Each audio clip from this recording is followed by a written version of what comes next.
नमस्ते बच्चों। छुट्टियों के बाद ये हमारी पहली कक्षा है। आशा करता हूँ कि आप स्वस्थ और सुरक्षित होंगे, है ना। आज की कक्षा में हम पाठ 2 लौह पुरुष की प्रश्नोत्तर समझेंगे, क्योंकि हमने प्रश्नोत्तर लिख तो लिए हैं लेकिन समझे नहीं हैं। टेक्स्ट बुक पाठ हमारा बचा हुआ है। पाठ 1 दिमागी लड़ाई पूरा पढ़ लिया हमने। पाठ 2 लौह पुरुष भी हमने पाठ पढ़ लिया, क्लास वर्क लिख लिए, भाषा अभ्यास समझ लिया, लिख लिया। केवल टेक्स्ट बुक बचा हुआ था।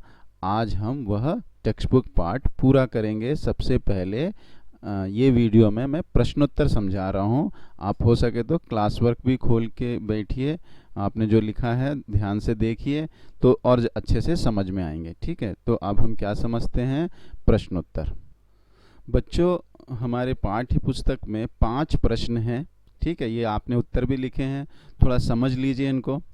पहला प्रश्न है, वल्लभ भाई को देश किस नाम से याद करता है ना। तो आसान है ना प्रश्न, आपको मालूम ही है। लौह पुरुष और सरदार पटेल 2 नाम से याद करता है, लेकिन साथ में जुड़ा हुआ है क्यों, इसका उत्तर भी देना है। तो उन्हें लौह पुरुष क्यों कहते हैं और सरदार पटेल क्यों कहते हैं। क्यों कहते हैं सरदार पटेल लौह पुरुष इसलिए कहा जाता है इन्हें कि इनकी दृढ़ता और पक्के इरादे के कारण, यानी किसी भी समस्या के सामने ये झुके नहीं, उसका सामना किया और उसमें जीत हासिल की, इसलिए इन्हें लौह पुरुष कहा जाता है। यानी इनकी दृढ़ता और पक्का इरादा, ये 2 कीवर्ड हैं। ठीक है, आप क्लास वर्क में लिखे होंगे। और सरदार पटेल इन्हें इसलिए कहा जाता है कि यह नाम महात्मा गांधी ने इन्हें दिया था। यह नाम इन्होंने जब एक आंदोलन, खेड़ा आंदोलन में जब जीत हासिल की थी, तब इन्हें यह नाम महात्मा गांधी ने दिया था।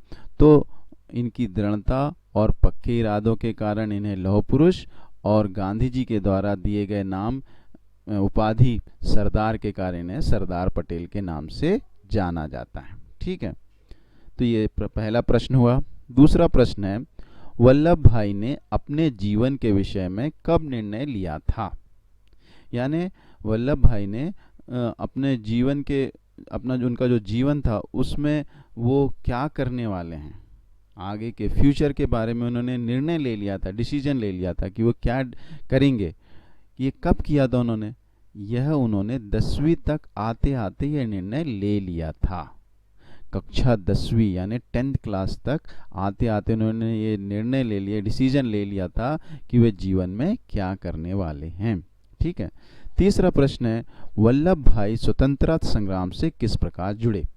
तो वल्लभ भाई वकील थे, लॉयर थे और अच्छा धन अर्जित अब कमा रहे थे और नाम भी अच्छा हो रहा था उनका, लेकिन फिर भी वो स्वतंत्रता संग्राम से जुड़े कैसे। तो इसका उत्तर यह है कि उन्होंने महात्मा गांधी जो अंग्रेजों के खिलाफ लड़ रहे थे, है ना, उनके सत्य और अहिंसा के सिद्धांतों से ये प्रभावित हो गए। उनके गांधी जी सत्य और अहिंसा का पालन करते थे, उनके जो ये सिद्धांत थे, प्रिंसिपल्स थे, उससे सरदार पटेल प्रभावित हो गए और स्वतंत्रता संग्राम से जुड़ गए। ठीक है, चौथा प्रश्न है, सरदार पटेल ने अहमदाबाद की सभा में क्या कहा। तो जब स्वतंत्रता संग्राम चल रहा था तो 1942 में भारत छोड़ो आंदोलन हुआ। उस आंदोलन में सरदार पटेल ने भाग लिया और उन्होंने अहमदाबाद में एक सभा में भाषण दिया। उस भाषण में, उस स्पीच में उन्होंने क्या कहा, तो उन्होंने कहा कि चाहे सारे नेता बंदी बना लिए जाएं, यानी चाहे पूरे लीडर्स जो है अरेस्ट हो जाएं, तो भी स्वतंत्रता संग्राम यानी फ्रीडम फाइट को नहीं रोकना, जारी रखना, यानी कंटिन्यू रखना। मर जाना पर पीछे नहीं, अपना बढ़ाया हुआ कदम पीछे नहीं हटाना। आप मर जाओ लेकिन आप आगे बढ़े हो ना, उससे पीछे नहीं हटना। तो यह बात उन्होंने अहमदाबाद की सभा में लोगों से कही थी। ठीक है, पांचवा प्रश्न है, स्वतंत्र भारत में सरदार पटेल का सबसे बड़ा योगदान क्या था। तो सरदार पटेल के बारे में हमने पढ़ा पूरा। तो अगर हम देखें उनका जीवन, तो सबसे बड़ा योगदान उनका क्या था? आज़ादी जब हमको 1947 में मिली, 1947 में जब हमको आज़ादी मिली, तब भारत देश में 562 रियासतें बनी थी। ये 562 रियासतें जो हैं, वो उनमें से बहुत सारी रियासतें जो है पाकिस्तान में मिलना चाहती थी, और बहुत सारी हिंदुस्तान में, और कुछ जो है स्वतंत्र ही रहना चाहती थी।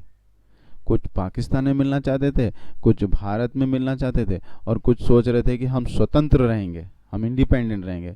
तो उस समय सरदार पटेल ने अपने प्रेम, मैंने लोगों को प्रेम से समझाया, नहीं माने, उसके दृढ़ता दिखाई, पक्का इरादे से उन्होंने उनके ऊपर कार्रवाई की, और प्रेम, दृढ़ता और अपने पक्के इरादों के बलबूते अब उनके साथ उन्होंने पूरे 562 रियासतों को, एक प्रकार से कहें 562 देशों को एक किया, और भारत में मिलाकर एक सुदृढ़, मजबूत, स्ट्रांग नेशन की स्थापना की।